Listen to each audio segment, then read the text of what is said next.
Hi everyone, and welcome back to day 21 of My Kids Think I'm Cool But podcast holiday special. For 25 days, I am interviewing an international or someone that's have an international family living abroad or grew up as an international. We'll be talking about how they celebrated Christmas and how they actually balanced it with the family. Today, I have Miriam, who is actually Dane and Jewish. She grew up with two cultures in her household, and we are going to be talk about how her family or her parents actually balance these two cultures of Christmas and also Hanukkah. Welcome, Miriam, and thank you for taking the time to be here on my podcast. Can you Hey, tell the audience a little bit about yourself? yes, so my name is Miriam, and I am born and raised in Denmark in a Danish Jewish household. My parents divorced when I was 5, so it was kind of moving back and forth between my mom, who's Danish, but also very international because she lived 6 years in Greece when she was young, and then my dad's house, and he's also part Danish, part English, but was born in Israel. So there was always this kind of back and forth between these two houses that were both very international, and of course balancing life both places, but especially during the holiday season could be a challenge. Yeah, and I think it would be just so great to talk about like how it was for you growing up in two different like, oh, I'm gonna go to dad's house and this is how we're gonna celebrate Hanukkah, and then all of a sudden you go to mom's house and celebrate Christmas. How was that for you? So I think it was great because both are really important traditions, Mhm. and neither of my parents are super religious, so it was more kind of maintaining those traditions, and it's a moment where you're gathered as a family. So even though we were maybe just my dad, my brother, and me, or my mom, my brother, and me, it was a moment where we came together, and it was important in both houses to have that. The challenge came when the fact is that the Jewish calendar is different from the calendar we have here. So that means that the date for Hanukkah changes every year according to our calendar here in Mhm. Denmark. So that meant that some years, for example, this year it's 10th of December to 18th of December. And maybe another year it would be on top of Christmas, or another year it would be closer to New Year's. So some this year, for example, it would have been easy for me to say, okay, this week I'm going to be with dad because we're going to celebrate Hanukkah, and then afterwards I'm going to go to mom's, and then we're going to celebrate Christmas. But some years it was trying to balance that. It would be 4 days of dad for Hanukkah, and then go to mom's on the 24th because we celebrate Christmas on the 24th in the evening here, and then being there on the 25th, and then maybe go back again 26, 27 to sort of finish the Hanukkah celebration. Well, that must have been, as a child growing up, that must have been hard, but also fun because you get two traditions. It's like, oh, I get gifts for both because my best friend's also Jewish, and I was so jealous. I was like, oh, you get two holidays in 1 month, and 10 times more gifts. That's so cool. But Yeah, like as a person going through that, was it a bit stressing to be able to do both families at the same time? Oh, absolutely. I mean, for any divorced child, the fact that moving back and forth is stressful, and I got used to packing my stuff in a suitcase since the age of 5, so that definitely is stressful. But as you said, the joy of it was, I used to go to my friends as well and be like, you only have Christmas, I have 8 days of presents.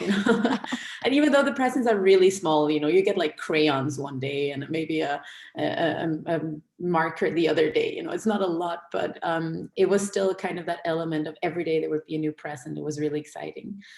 So it was tough to balance, and also, there would be some years where maybe my mom would ask if there would be a Hanukkah celebration, but my mom would ask if we could come earlier for Christmas. And my dad would never be mean about it, but you could definitely sense that during the holidays, there's even from the parent side a tension of saying, I want to spend time with my children, and so it's who actually gets to do it is kind of that battle. And as a child, you sense that conflict between your parents. Yeah, that must have been really hard as a child, but now as an adult, how do you balance it? Do you still kind of try to do a little bit, some days with your dad and then some days with your mom and try to maintain the balance for both parents? Yeah, so I've been living abroad for some years, so Okay. we don't really get together the whole family anymore to celebrate, Hmm. and also because my brother is married to a woman from the Faroe Islands, so my sister-in-law is from the Faroe Islands, and they're going back this year to the Faroe Islands. So I'm the only one Yeah. here to celebrate anything with Yeah. both parents. So we just decided it's not going to be much this year. I think at home, I decorate the house with the Christmas tree and Christmas elements, but I also try to light the Hanukkah candles. Especially around Hanukkah time, I get really sort of sentimental and feel more closely connected with my Jewish background. So I Hmm. start playing all the Israeli music that my dad played when I was growing up, and and get into watching like Jewish sitcoms. It's really, it's kind of like stereotypes. Yeah. But I sort of I feel more closely connected with my roots via these traditions. So Hmm. it is. My house is a mix of a Hanukkah, so the Hanukkah candle, and then a Christmas tree as well. So you mix it together. So in the future, if you do have kids or a family, will you try to maintain the both culture? Oh, absolutely. I think my brother is doing that now. Growing up in Denmark, it's easy to maintain the Christmas culture because it's such a big part here, especially when it gets so dark during the winter. I think Christmas is so important for us Danes because it's like that element of light during these like really tough winter months. Hmm.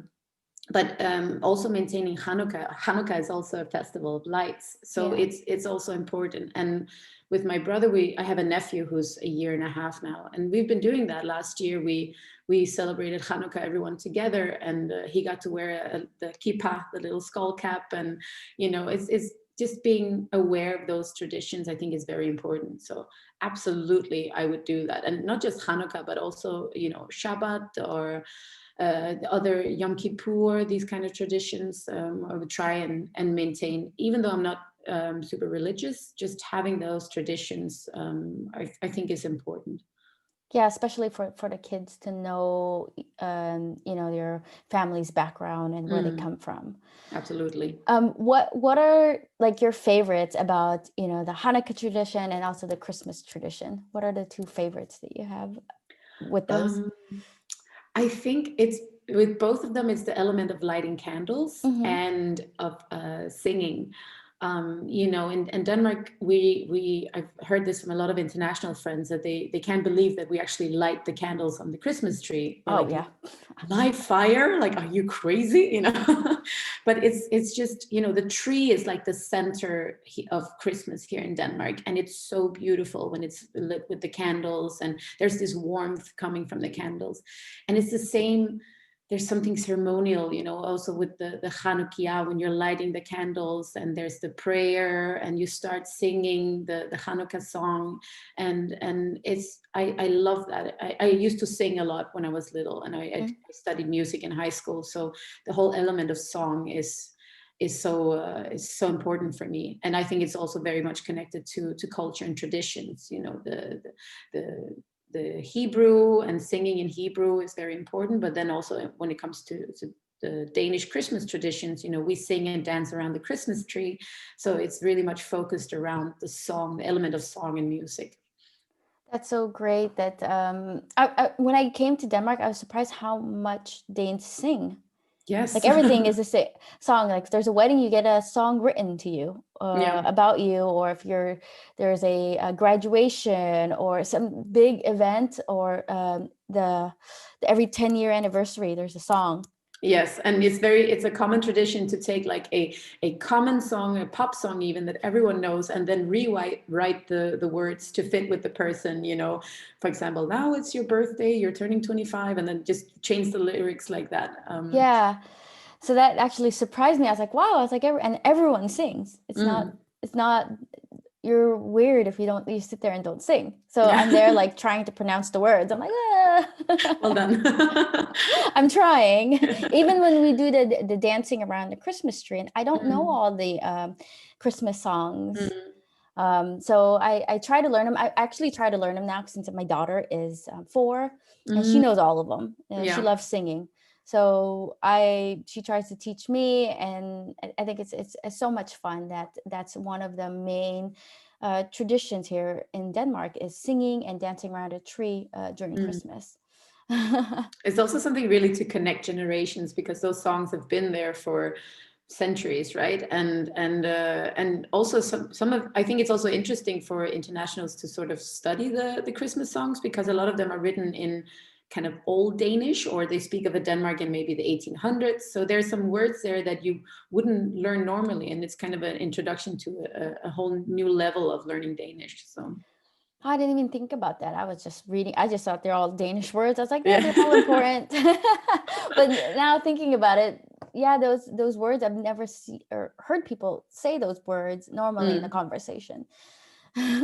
There also, because some of the words, the song it's been made 200 years ago, so some of the words are like items that we don't use anymore. They don't exist anymore. Even Danish people would be like, but what is this thing that's been in the Christmas song I've been singing for 25 years now, Yeah, they also don't know what it means. Yeah. It's like we just do it because it's like Yeah, been exactly. doing it for 30 years. Why Yeah, let's stop? not question it, right? Yeah. Well, thank you so much for sharing how your family balanced the two cultures in your life, and then how you're going to implement it with your family in the future when you want to start one. And I think it's so great that you want to balance, you want to keep. The Jewish tradition and also the Danish tradition strong in the future for your family when you start, and how important it is to you to this day. Yeah, well, thank you for having me on. It's been really fun and interesting to talk about this. Yeah, and then we are going to do with your podcast that you're doing now and my podcast now, where we see some similarities. So I'm really looking forward to see what we come up with and do a collaboration show, Yeah, since we're actually absolutely. talking about the same thing, but in Exactly. different aspect Yeah, in a way. I think it's going So to be super cool to see what we can do in the future. yeah, definitely. Well, for the listeners, thank you for coming back. And if you want to find out what country is day 22, you'll have to come back tomorrow. Until tomorrow, everyone. Bye.